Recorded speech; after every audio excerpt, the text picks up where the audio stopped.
Hello and welcome to the last lesson that concludes our course, lesson number 9, and part 1, advanced forms. As I've already told you, you will not be able to get the full 16 points of the language category in the essay unless you use advanced forms of grammar. What are the advanced forms? Present perfect, past perfect, conditional sentences, משפטי תנאי, and passive, civil. I'm not going to start teaching you all the grammar involved in these advanced forms from the beginning.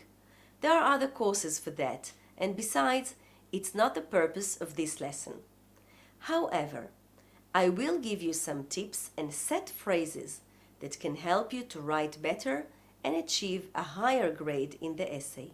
In general, I recommend using as much present perfect as possible.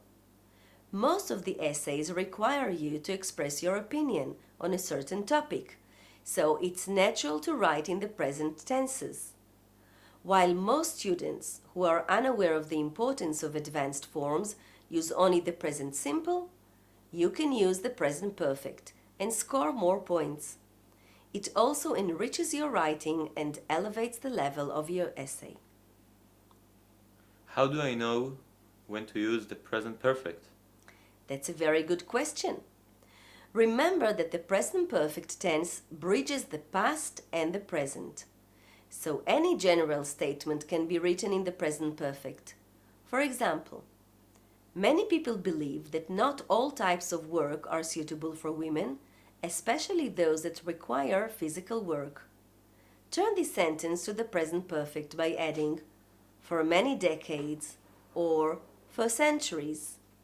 For many decades, people have believed that not all types of work are suitable for women, especially those that require physical work.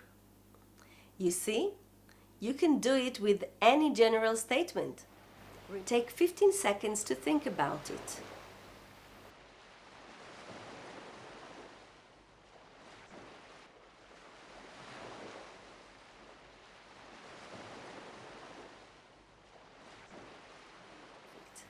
Have or has plus verb in the third form.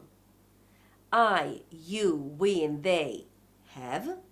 He, she, it has. For example, people have always been fascinated by mysteries. Now, the past perfect. The past perfect is different. It is used to talk about something that happened before something else.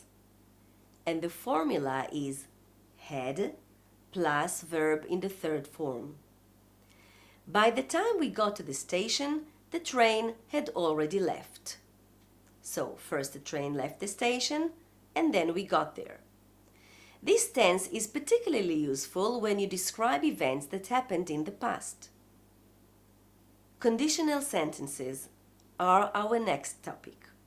There are 4 types of conditional sentences, and we will go over the formulas very quickly, but then I will give you set phrases. Condition 0, facts. If plus present simple and then present simple. For example, if you freeze water, it becomes ice. משפט תנאי אפס מדבר על עובדות טבע ועובדות חיים. שים לב שהזמן הוא present simple בשני חלקי המשפט. Condition 1, real future. If plus present simple and then future. For example, I'll go to the party if you come with me. משפט תנאי אחד מדבר על עתיד אמיתי. אם משהו יקרה, אז משהו אחר יקרה. זה המשפט הקל ביותר, אבל לדוברי העברית הוא הכי מבלבל. כי בעברית אנו משתמשים בזמן עתיד בשני חלקי המשפט. אנחנו אומרים, אני אלך למסיבה אם תבוא איתי. שני הפעלים הם בעתיד. לכן צריך תמיד לזכור במשפט תנאי אחד, no will after if. There is another topic here, the temporals, the time words that behave just like if in condition 0 and condition 1. When, as soon as, before, after, till, until, by the time, once, the moment, as long as. מילות זמן אלה מתנהגות בדיוק כמו if במשפטי תנאי 0 ו-1. For example, call me as soon as you get home. Or, I won't start the lecture before you come in. Or, everybody will be eating by the time we get to the party. שים לב שבכל שלושת המשפטים הללו הפעולה אחרי מילת הזמן היא עתידית, אבל אומרים אותה בצורת ההווה. Condition sentence 2. Wishful thinking, advice. If plus past simple and then would plus verb in the first form. Attention. If you need the verb be, you have to use where. For example, if I won the lotto, I would do a lot of good things with the money. If I were you, I wouldn't do it. משפט תנאי 2 מדבר על משאלת לב, עתיד שאולי יתגשם, אבל הסיכוי קטן.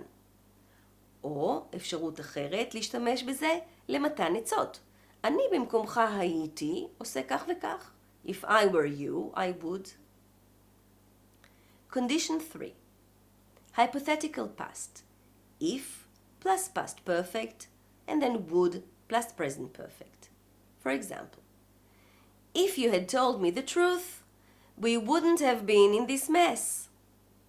משפט תנאי 3 מדבר על עבר היפותטי שלא קרה. אנחנו מנתחים בדיעבד איך דברים היו יכולים לקרות לו דבר זה או אחר קרה אחרת. אם היית אומר לי את האמת, לא היינו בבלגן הזה עכשיו. אבל אנחנו כן. To those students who are afraid of conditional sentences, I would recommend writing condition 1 according to my instructions. The most important one being no will after if, and condition 2 only in giving advice. The advice can come in the part of the recommendation in the last paragraph. For example, if I were the Prime Minister, I would order all workplaces to give women equal salary and equal opportunities. So now I'm going to give you 30 seconds of C-view to think about what you would do if you were the Prime Minister.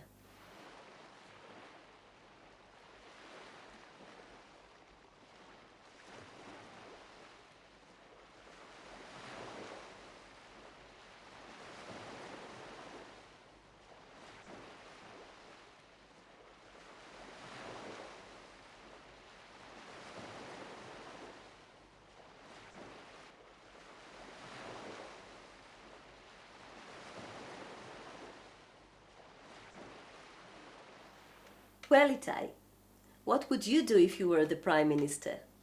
If I were the Prime Minister, I would improve the education system. Amen to that. Let's talk about passive sentences. In the passive sentences, the subject is not the one who is doing the action, but rather the one that the action is done on. The English language loves passive sentences and uses them much more than in Hebrew. That's why it's a little difficult for us native Hebrew speakers to adopt the habit of talking and writing in the passive. But actually, if we want to write on a higher level, we should start using the passive quite a lot. The formula of the passive is very, very simple. It's be plus verb in the third form. And only the be changes with the tense. So it goes like this. In the present simple, am, is, or are plus verb 3. For example, apples are usually stored in refrigerators during the summer. Present progressive, am, is, are plus being plus verb 3. For example, apples are being stored right now. Past simple, was or were plus verb 3. The apple was eaten by Yossi. Past progressive, was or were plus being plus verb 3. For example, The apple was being eaten by Yossi during the football game. Future will be plus verb 3. Apples will be eaten in the future as well. Present perfect. Have or has plus been plus verb 3. All the apples have been eaten by Yossi. Past perfect. Had plus been plus V3. All the apples had been eaten by Yossi before I came home, and so I had none left. Almost every sentence can be turned into passive. If you look at the key sentences I've given you for the opening paragraphs, you can see that many of them are in the passive. For example, opinions are divided. That brings us to part 2 and the last part of our lesson, the descriptive essay. Do you remember that in lesson 6 I told you that most of the written presentations are opinion essays, but there is a small chance that it can be a descriptive essay? Yes, I remember. So what is a descriptive essay? A descriptive essay is actually a description of an event. It's built slightly different, although it too consists of 4 paragraphs. Like every good essay, it has an interesting opening, a body, and a concluding paragraph. Before you start writing, I recommend writing in points the main things you want to describe. Believe me, it's very important. I remember a year when the instruction was to describe a trip abroad, and many students got so carried away with the details that by the time they got to the 3rd paragraph, they haven't even left the country. Action. So, this is the way you should build your descriptive essay. In the opening paragraph, you introduce the subject of your essay, include all the important details that your reader needs in order to understand your description. Then, in paragraph 2, you start describing the sequence of events. Follow a chronological order. In paragraph 3, you continue with a description. You can describe the place, the people, the food, the smells, and the sights. Finally, the conclusion. Conclude your essay by repeating words of the instruction and saying what, in this experience, has made it meaningful to you. Let's look at this topic and write an opening paragraph. If you had been given a chance to go back in time and change one thing you did or one day in your life, what would you choose to change? Can I use the opening formulas you gave me for the opinion essay? I'm so glad you asked. Sure. You can use the rhetorical question or the inversion, but not the first one about a debate, because there's no debate here. For example, the rhetorical question. Have you ever thought what you would do if you were given the chance to go back in time? I have given it a great deal of thought, and I'd like to share these thoughts with you. There are 3 advanced forms in this opening: present perfect, condition 2, and another present perfect. That's a wow opening. Now, the inversion. Never have I thought I could go back in time and change something I had done a long time ago, but this is exactly what happened to me yesterday. There are 2 advanced forms in this opening. In the 2nd and 3rd paragraphs of your descriptive essay, you should tell the story from beginning to end in a chronological order, בסדר כרונולוגי של ההתרחשויות. You should use a lot of adjectives, preferably high-level ones, such as the adjectives you'll find in the list of adjectives for descriptive essays that I prepared for you. In the last paragraph, you bring your story to the end by using the set phrases and the words in the introduction. The set phrases are: that was my story about, or at the end of the day, it doesn't matter whether or. For example, that was my story about the day I had been given a chance to go back in time and change a quote from the instruction. I'm so happy I did it. Now, or you can do something else. At the end of the day, it doesn't matter whether I really went back to the past or not.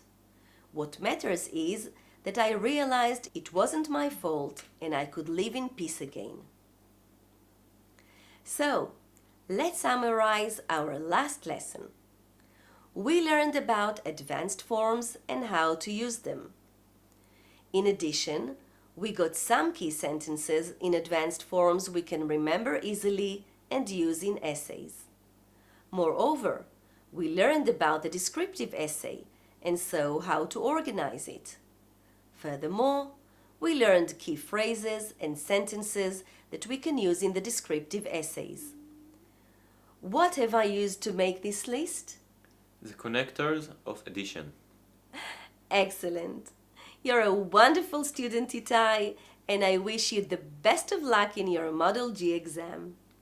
I'm sure now that you have learned all these wonderful tips for success, your grade will be considerably higher. I'm sure. I am as well. Goodbye, everyone. Bye bye.